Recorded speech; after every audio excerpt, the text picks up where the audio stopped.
Bem-vindo de volta à eletrônica. Esta é a doutora Ferri. Esta lição será uma revisão da impedância.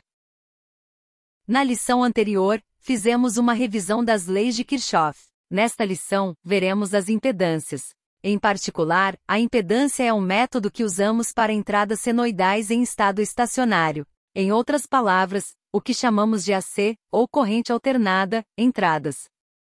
Então podemos definir a impedância para nossos elementos básicos em R, C e L. Com o resistor, se eu observar o comportamento da corrente de tensão. Então se diz que está a minha tensão através de um resistor, e então minha corrente está indo dessa maneira. Então, se eu tiver uma entrada senoidal ou tensão senoidal através deste resistor, minha corrente será senoidal, e em particular, está em fase. Os cruzamentos zero estão no mesmo tempo, o pico acontece ao mesmo tempo. Costumamos dizer que aquilo e aquilo não importa a frequência da entrada. Então podemos dizer que isso é frequência invariante que a saída é, ou a corrente desenvolvida está sempre frente à tensão. Agora há algumas coisas que vamos precisar aqui, então eu quero defini-los. Aqui é o período. É assim que quanto tempo leva para se repetir e definimos a frequência. Como estar em hertz, sendo ciclos por segundo. Um ciclo sendo uma vez que ele se repete. Isso é 1 sobre T, que vamos definir como F.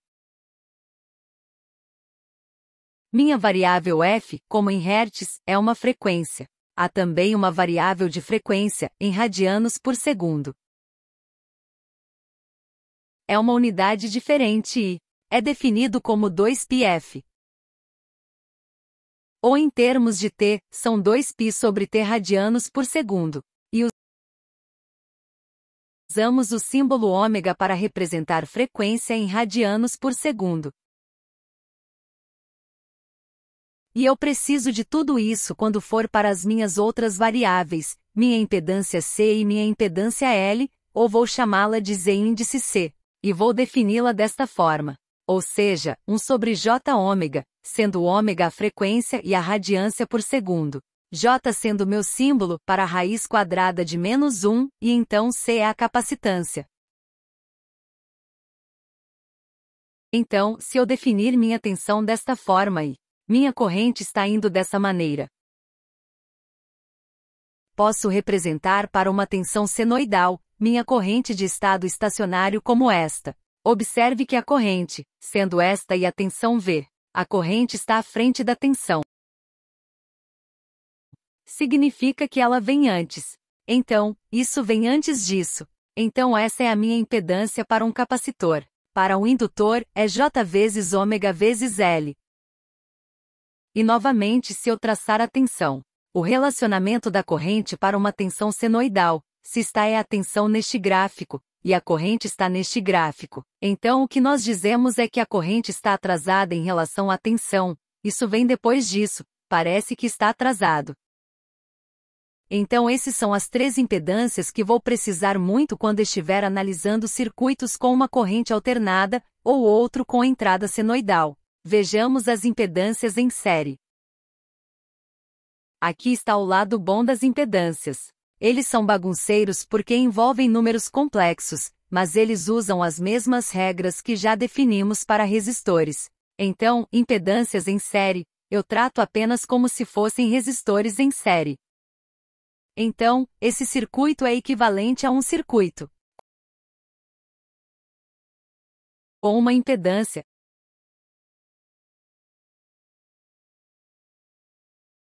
e essa impedância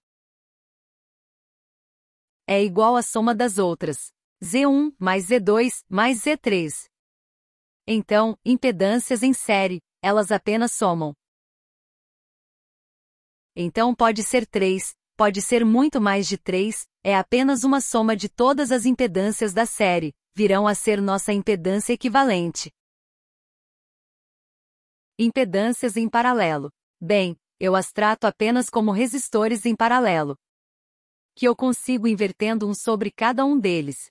E geralmente é mais fácil pensar isso em termos de, se eu tiver dois resistores em paralelo, em outras palavras, se essa resistência não existir. Se eu tiver apenas essas duas impedâncias, então, vou escrever Z1 em paralelo com Z2. Se eu olhar para esta expressão e Z3 se foi, então tudo que tenho são dois termos. Posso simplificar, para Z1 vezes Z2.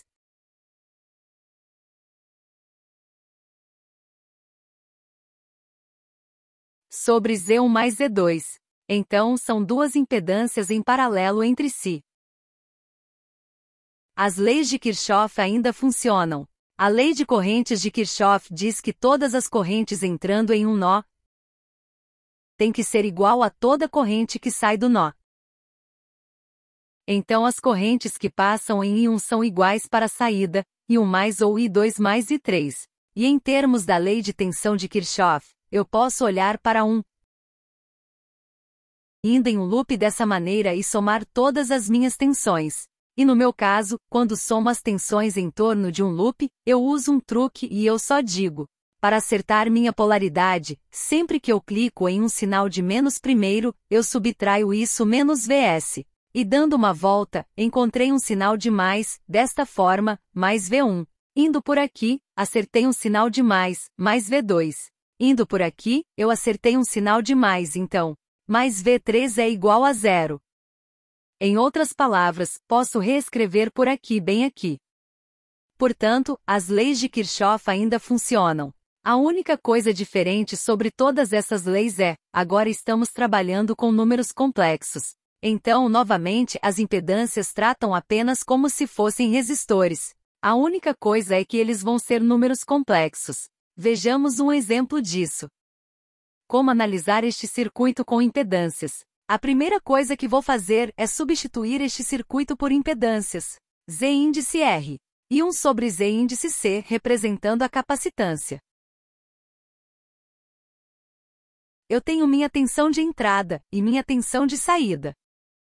Vou usar a lei do divisor de voltagem aqui. A lei do divisor de tensão diz que Vout é igual a Z índice C sobre ZR mais Z índice C vezes a entrada. Se eu conectar para Z índice C, eu ganho 1 sobre J ômega C. Se eu conectar Z índice R, obtenho R mais 1 sobre J ômega C vezes V. Se eu limpar minhas frações, vou conseguir um em RC, J ômega mais uma vezes V, e isso me dá Vout. Então, quando eu souber o que é V, então posso resolver para Vout.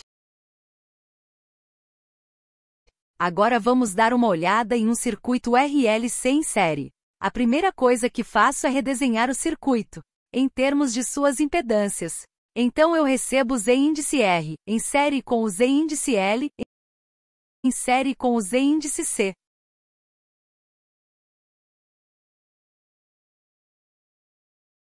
E estou procurando por Vout V índice 0, em termos de V índice I. Posso usar um log de divisor de tensão. Vout é igual a Z índice C sobre ZR, mais ZL mais EC vezes V.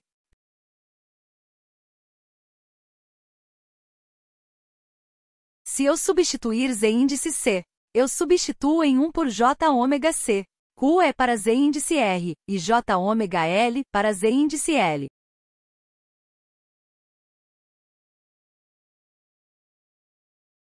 E então eu tenho meu outro Z índice C.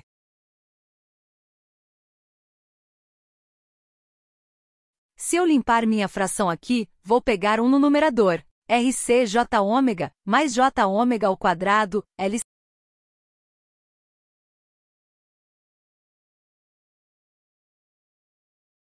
C mais 1 no denominador, vezes V. E lembre-se que J é a raiz quadrada de menos 1, então J ao quadrado é menos 1. Então isso é 1 sobre RCJ ômega menos ômega ao quadrado LC mais 1. Tudo vezes V é igual a Vout. Se eu souber o que é V índice I, então posso resolver V out. E a outra coisa sobre isso. Está implícito aqui que eu sei o que é ômega. Ômega é a tensão de entrada, então se dissermos que V é igual a índice cosseno de ômega t, esse ômega é a frequência de entrada. Talvez 100 Hz, e nesse caso isso seria 2π vezes 100 radianos por segundo. Pode ser qualquer frequência que quisermos, mas é uma frequência específica para poder resolver um valor específico de V out.